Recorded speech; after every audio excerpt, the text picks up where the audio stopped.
السلام عليكم ورحمة الله وبركاته. كسولو هذا سومالي هيلث لايف ستايل 1 channel كعالة بكلا صوتان وحي عافمادك قصية ان عرورتا يرير وقتيغا اي مقرانسا لغة برانيان وحا ان لقدبون هدين والدين نهي ان اينو برنو لغة سيادة وقتيغا اي اينو انو سيفي عنو وحد الله برتان. يعني مثلا تصالحان بحيث والدكو لغة او كوهدلو marka uu si fiican u baro bixida ilmihiisa yar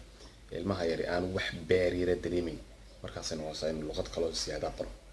luqadda kale barayo laba siyood uu ku bari karaa hadii uu isagu si fluent u hadlo iyo hadii uu joogo wadankii laga hadlayay magaranaysa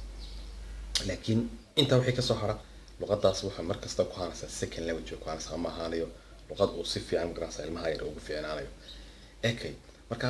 dulucda maxay video wax weeye in aan ilmaha yar luqad siyaada bari karno waqtiga uu tahooyadii aabihii ku hadlayaan uu ku noqdo fluent si fiican ugu hadli karo.